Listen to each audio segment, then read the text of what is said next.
नमस्कार. श्री शिव महापुराण विद्येश्वर संहिता अध्याय क्रमांक 11. शिवलिंगाची स्थापना आणि पूजाविधी.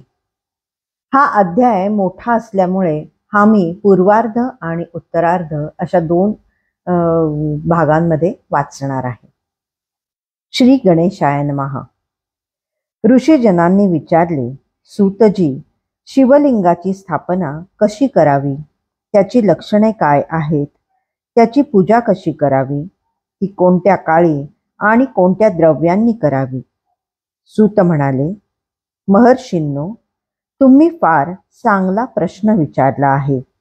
मी तुम्हाला याविषयी सविस्तर माहिती सांगतो, ती लक्षपूर्वक ऐका आणि समजावून घ्या.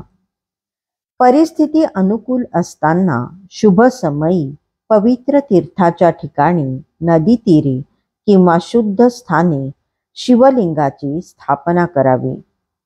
तेथे त्या लिंगाचे नित्य पूजन करणे शक्य झाले पाहिजे. कल्पोक्त लक्षणांनी युक्त असे शिवलिंग निर्माण करून आपल्या रुचीनुसार पार्थिव द्रव्याने, जलमय द्रव्याने किंवा तेजस द्रव्याने याचे पूजन केल्याने उपासकाला त्या पूजनरूपी सेवेचे संपूर्ण पुण्यफल प्राप्त होते. समस्त शुभ लक्षणांनी युक्त अशा शिवलिंगाची पूजा केल्याने ते तात्काळ फलदायी ठरते. घरच्या घरी नित्य पूजा करायची असेल किंवा अनुष्ठानाच्या अनुषंगाने अल्पकाळच पूजन करायचे असेल तर लहानसे शिवलिंग उपयुक्त असते. पण कायमची प्राणप्रतिष्ठा करायची असेल तर मोठे शिवलिंग घ्यावे. हे शिवलिंग शैवशास्त्रात निर्देशित केलेल्या सर्व शुभ लक्षणांनी युक्त असावे. त्याची पीठासहित स्थापना करावी. शिवलिंगाचे पीठ गोल, चौकोनी, त्रिकोणी किंवा मंचकाच्या खुरासारखे वरती खालती मोठे आणि मध्यभागी किंचित बारीक असावे. असे शिवलिंग पीठ महान फलदायी असते. स्थावर शिवलिंग मातीचे, दगडाचे किंवा लोखंडाचे असावे. शिवलिंग आणि त्याचे पीठ एकाच द्रव्यापासून घडविलेले असावे. ज्यांची कायमस्वरूपी प्राणप्रतिष्ठा करावयाची नाही अशा लहान शिवलिंगासाठी सुद्धा हाच नियम आहे. बाणलिंगासाठी हा नियम नाही. लिंगाची लांबी ते स्थापन करणाऱ्या यजमानाच्या 12 अंगुलीच्या एकूण लांबी इतकी हवी. हेच यजमानासाठी सर्वोत्तम शिवलिंग होय. शिवलिंगाची लांबी 12 अंगुलीपेक्षा कमी असेल तर पुण्यफलही कमी मिळते. लिंगाची लांबी जर जास्त असेल तर काहीही दोष नाही. नित्य अनुष्ठानासाठी किंवा कारण परत्वे वापरण्याचे शिवलिंग 1 अंगुली इतक्या लांबीचे हवे, त्यापेक्षा कमी नको. ज्या यजमानाला शिवलिंगाची कायमस्वरूपी प्राणप्रतिष्ठा करायची आहे त्याने शिल्पशास्त्राला अनुसरून आधी देवालय निर्माण करावे. त्यात इष्टदेवतांच्या मूर्तींची स्थापना करावी. त्या मंदिराचा गाभारा सुंदर, मजबूत आणि स्वच्छ असायला हवा. त्याच्या पूर्वेला आणि पश्चिमेला 2 मुख्य द्वारे असावेत. गाभाऱ्यामध्ये ज्या ठिकाणी शिवलिंगाची प्राणप्रतिष्ठा करायची आहे त्याच्या गर्तेत म्हणजे खड्ड्यात नीलम, माणिक, वैडूर्य, पाचू, पुष्पराज, मोती, पोळे, गोमेद आणि हिरा या 9 रत्नांना तसेच अन्य महत्त्वपूर्ण द्रव्यांना वैदिक मंत्राचा उच्चार करून ठेवावे. त्या शिवलिंगाचे ओम सद्योजातम आदी 5 वैदिक मंत्रांनी 5 ठिकाणी क्रमशः पूजन करावे. अग्नीमध्ये हविष्याच्या आहुती द्याव्यात. परिवारासह शिवाची पूजा करावी.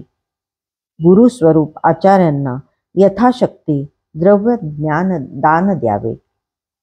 भाऊबंधांना उपयुक्त वस्तू द्याव्यात.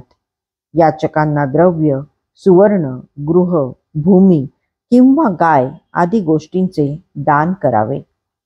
सर्व जीवमात्रांना प्रयत्नपूर्वक संतुष्ट करावे. त्यानंतर महादेवांचे ध्यान करावे. महामंत्र ओंकाराचा मोठ्याने घोष करत पीठयुक्त शिवलिंगाची त्या गर्तेमध्ये स्थापना करावी. ते दीर्घकाळ स्थिर राहावे म्हणून ती गर्ता लिंपून घ्यावी. गाभाऱ्यामध्ये मूर्तीची प्राणप्रतिष्ठा करायची असेल तर भूमी संस्कारादी विधी आधी सांगितल्याप्रमाणेच करावेत. प्राणप्रतिष्ठा मात्र पंचाक्षरी मंत्राने करावी. ही मूर्ती ज्ञानीजनांच्या मार्गदर्शनानुसार बनवून घ्यावी किंवा विकत आणावी. तिची साधुजनांकडून किंवा महात्म्यांकडून पूजा करवून घ्यावी. ती गुरुजनांकडून ग्रहण करावी. त्यानंतरच तिची प्राणप्रतिष्ठा करावी. अशा सुस्थापित शिवलिंगाची किंवा मूर्तीची नित्य भक्तिभावाने पूजा केल्याने शिवपद प्राप्त होते. भगवान शंकर सर्व व्याप्त आहेत. शिवभक्तांनी त्या विराट स्वरूपी ईश्वराचीही आराधना केली पाहिजे.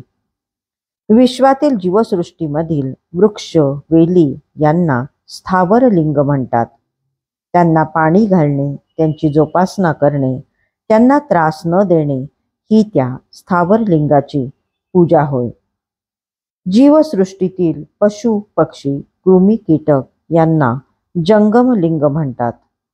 त्यांना अन्न पाणी देणे, त्यांची सेवा शुश्रूषा करणे, त्यांची हत्या न करणे ही त्या जंगम लिंगाची पूजा होय. सर्व सृष्टीविषयी सद्भावना ठेवून चराचराच्या कल्याणासाठी झटणे, त्या सर्वांना सुख देणे हीच सर्वश्रेष्ठ आराधना आहे. शिवभावे जीवसेवा हेच त्या आराधनेचे ब्रीद आहे. सेवाभावी भक्तांवर भगवान शंकरांची नित्य कृपादृष्टी असते.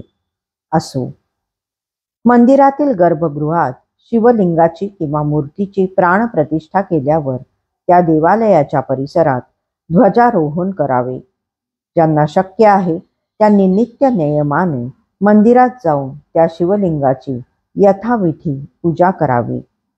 शिवजींना अभिषेक, नैवेद्य, नमस्कार आदी उपचार अर्पण करावेत. ज्यांना मंदिरात जाणे शक्य नाही त्यांनी घरातील शिवलिंगाची पंचोपचारे किंवा षोडशोपचारे पूजा करावी.